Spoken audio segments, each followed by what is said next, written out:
Welcome to Practical Exploitation, the breakdown on breaking in. I'm your host, Rob Fuller, but you can call me Mubix. Today on the show, we're going to be going over internal monologue. What internal monologue is, we'll get into right now.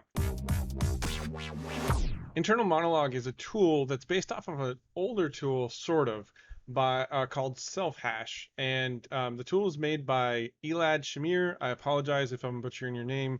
Elad Shamir. I'll stop trying. So internal monologue, what it does is it's really amazing, actually. So self-hash, just getting back into the history of it. Ah, man, I'm gonna look it up real quick while I'm on camera. 2012, 2012, I think. Oh well, 2014, SysCon 2014. All right, so SysCon 2014, over in Asia, I believe, SciScan, 2014. A tool was a release called Self-Hash that essentially what it did was something pretty amazing, and I don't think it's been replicated any other time other than internal monologue. So think of so when you think of an NTLM authentication, so when a client talks to a server, and then the server talks back, NTLM authentication happens from Windows, Linux to Windows, whatever.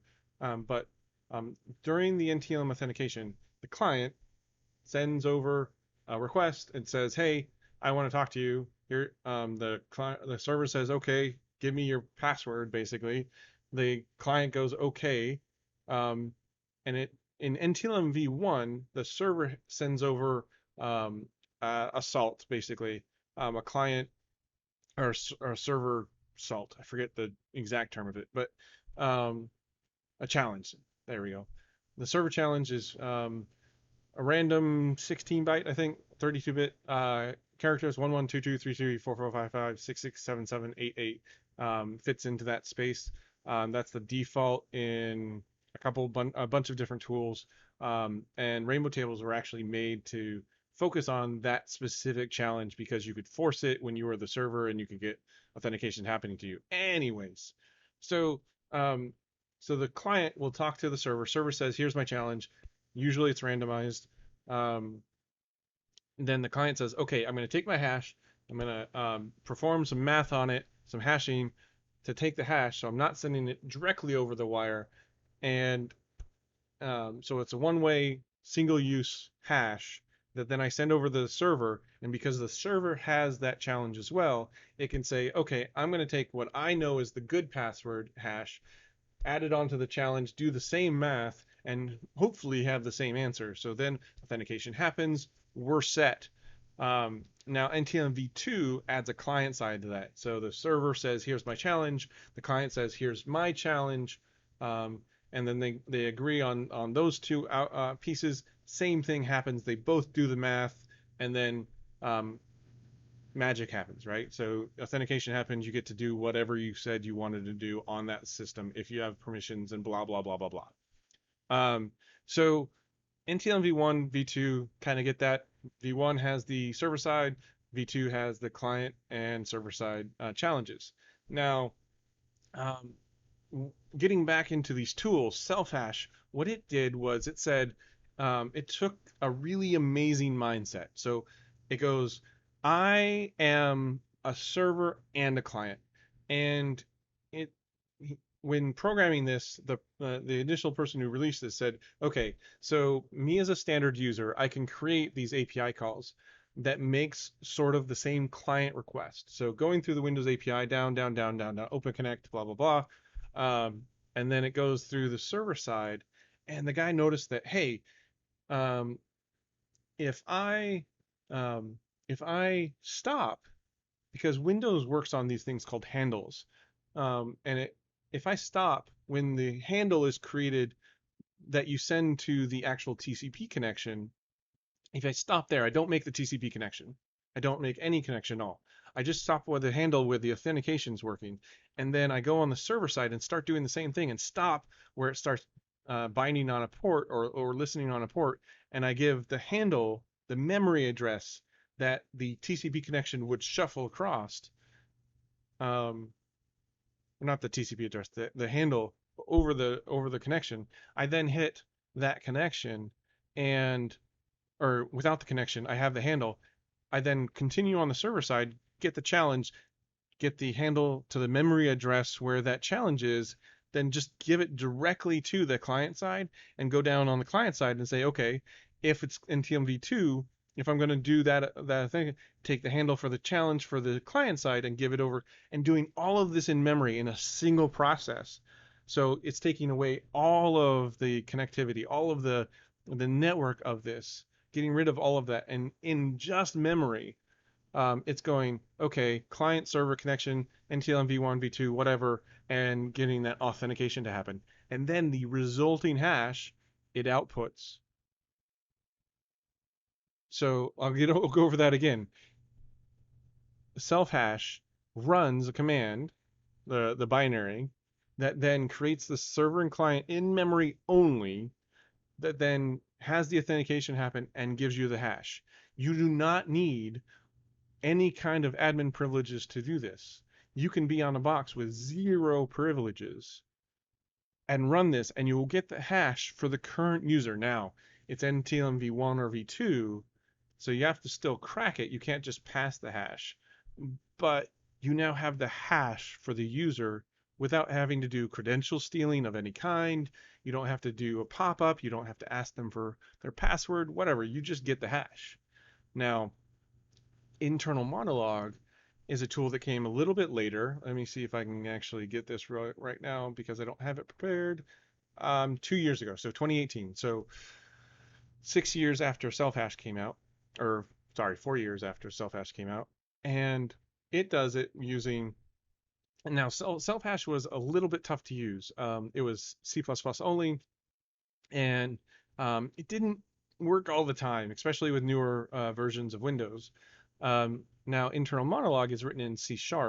It's also um, it's also written in a way that does a lot more than just what self-hash does. So self-hash, all it did was get you the NTLM v1 or v2, whatever the automatic connection was.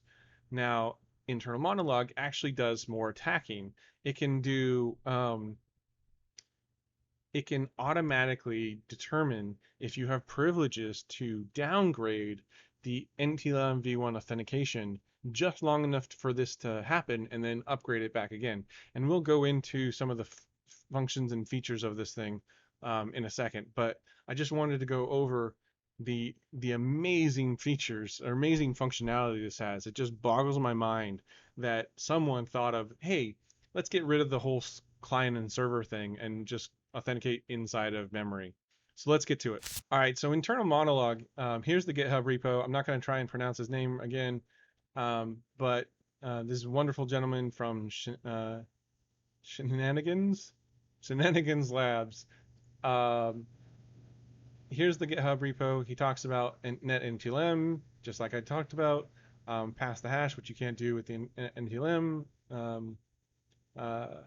Then rainbow tables, and I'll talk about rainbow tables real quick. CrackSH is a really cool website that you can go to. I'm going to just go over to Get Cracking right now. Is if you get NTLM v1, if you can use internal monologue to get NTLM v1 hashes, you can actually get the NT hash, the straight up pass the hash version of this, in less than 23 hours or less. So you submit the job here. There's commands. If you're cracking net NTLM v1, you can just open that up. It tells you how to do it using EvilMog's wonderful tools. But right now it's free. If you want to jump the line ahead of the queue, it's $200. But if you want to take your time and just go whenever you have the chance, it's $20. Right now, the queue wait time is 14 days. ASAP is less than a day. So you just do it. The NT hash will pop out in the format for the NTLM v1, and you can put it in there. You submit it, and you get the credentials or whatever, or you get the NTLM hash at the end. It'll email you the NTLM v1 hash, or the NTLM hash, the hash that you can actually pass. So this is super useful. I actually ran this one time when I had the domain controllers NTLM v1 hash. So I had not internal monologued it, but I had gotten the NTLM v1 hash, submitted it to cracked.sh, and essentially got domain admin because it cracked the password or the hash of the computer account, which is usually a randomized 160 some odd character password. So it never actually cracked normally. I cracked it down to NTMV or NTLM using crack.sh and had the hash enough to pass the hash to get the credentials to get all of the DC sync. Anyways, getting back on topic, getting back over here. So his wonderful tool, internal monologue. This is his Twitter handle. You should go check him out. Definitely follow him. That's his blog. Let me close that. This is the self-hashed GitHub repo. So SciScan 14, you can see the white paper and the slides. They're really great. He talks about how he came upon thinking about this and doing this and everything. So let's get into actually using the tool. Now, before I get into using the tool, we have to build it. So if you look in the repo, he does have two versions of this thing already built. The exe under releases, you can see it right there, as well as a DLL that you can load and do the same thing. But we don't want to use something that's posted to GitHub just out of the box. We want to build it ourselves, compile it so that maybe it gets past AV or uh, it gets past AMSI, like what we talked about last week. So let's build it here. Now, the first thing you have to do if you're going to build a C# binary for Windows on Linux is you have to install Mono. Now, the Mono project is basically .NET for Linux. I'm sure there's a lot more that this does, but that's my understanding of it. And to install it, you have to go through and add the repos like I've already done. This takes a while, and so does the install. So I've already done this over here. Um, I'll just copy and paste that in just so you can see that it's already done. Oops, apt. And one of the things that I want to make sure is this mono complete, for some reason, isn't complete. So I had to install MS Build and Mono Roslyn to get this thing to work. Mono Roslyn is the C# compiler for Mono. So now that we're in here, we can do MS Build and then the project. So one step I skipped real quick is I get cloned this repo into this directory, just so you know where this came from. So then ms build internal monologue.sln. It should build our binaries for us. A couple warnings. Let's see. Yeah, so there's a variable that's just never used. Hopefully that's not a big deal. All right, so we have our binary now, and let's look at where these things are built to. So there's the DLL, and there's the exe. So it's in bin debug internal monologue.exe. So we're going to try that. Here, over here, I have a evil winrm shell. And if I do who am I / groups, oops, groups, you can see that it is elevated at a high level. It's in the administrators group. So this is going to run as high as it goes. And over here, I have a interpreter session. If I run who am I / groups, you can see that I am an administrator, yes, but I'm at the medium mandatory level, which means that I am not past UAC. So this is the same action that a standard user would get even if I wasn't in the administrators. So let's go ahead and use this to upload that new binary. So let's copy it out of the here, move it over to here. So let's upload that. And I'm going to use this shell, the lower privilege shell, to show you what it does. Internal monologue monologue.exe. So you can see that it doesn't look like it did anything. All right, we're going to try it over here.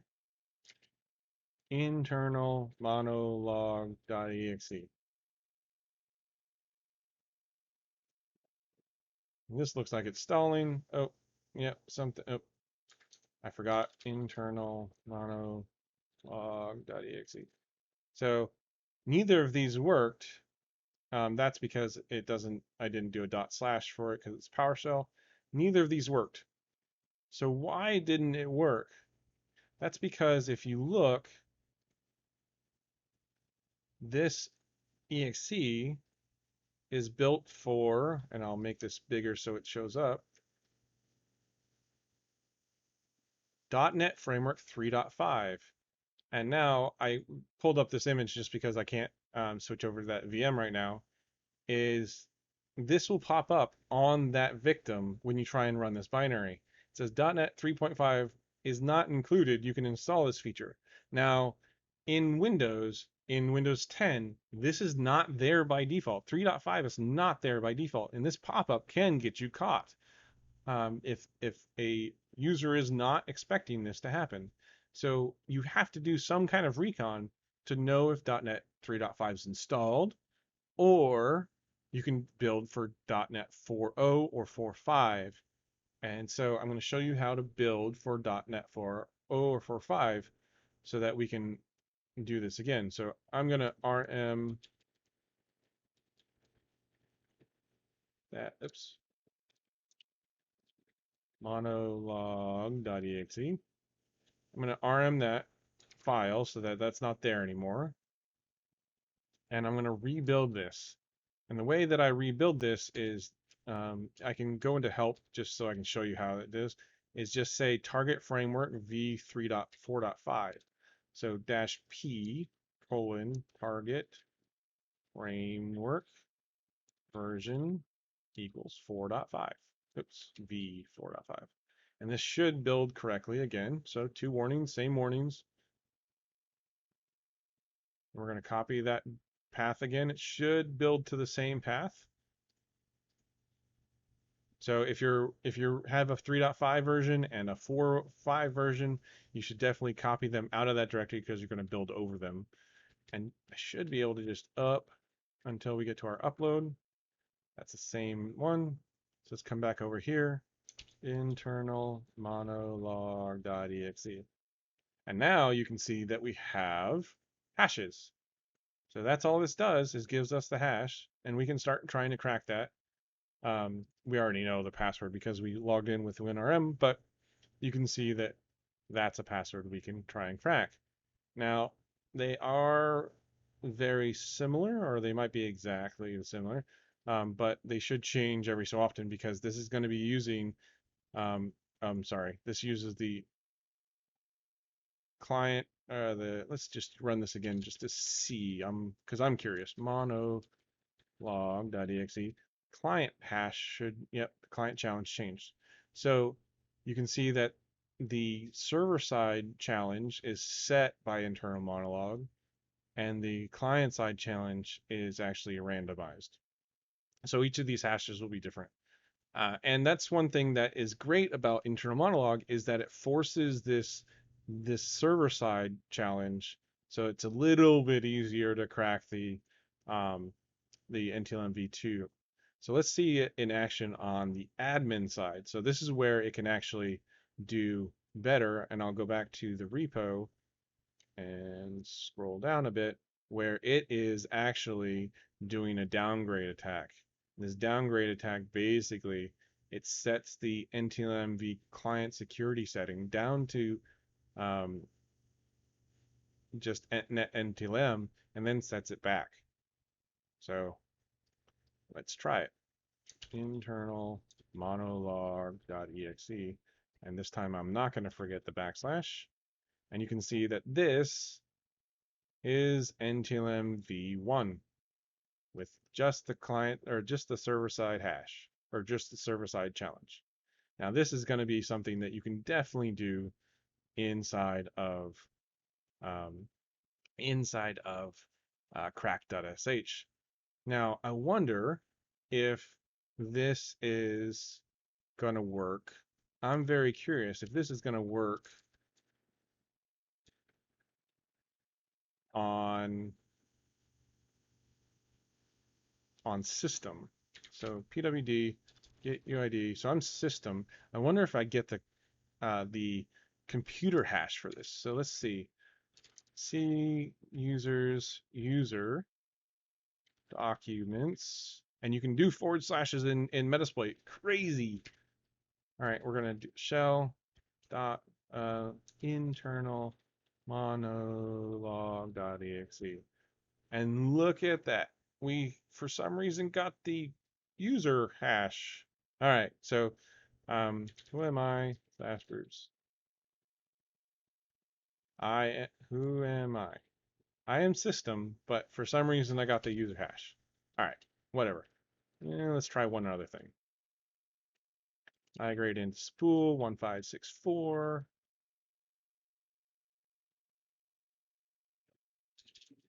I'm system users user documents.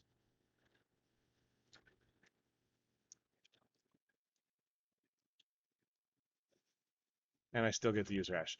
Most likely because that's what I, maybe not.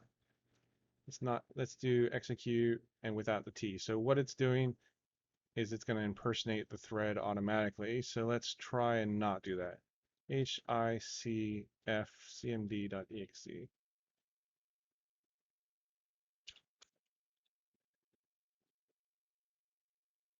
Nope, it's still giving me the same one. All right, so it doesn't give me the user hash for some reason. I think NTLM, internal monologue finds the current user logged in, and we'll try that. Anyways, this is super sweet, right? This is amazing. I love internal monologue. I love the fact that I can get these hashes. I wish there was a way for me to get the system hashes if I'm admin, because then I can do the cracking down to NTMV or NTLM, just straight up NTLM. Um, there's a credential guard update to this thing. I have not read it, but you should definitely check it out if you're worried about credential guard in that organization. Anyways, this is it. Also, this .NET Mono build works for all of the other Sharp utilities we're going to be going into later. So, Sharp DP API, Sharp Chrome, Sharp, like there's a ton of tools called Sharp stuff for .NET stuff. So we're definitely going to be going into more of these tools. I want you to realize that this is where we're going to build stuff in. I'm going to go over every time how to build it, but these are the tools you're going to need to build the tools that we're going to use. And that's it for this video. Episode 3, we're going to be going into ADIDNS dump, Active Directory integrated, domain name dump.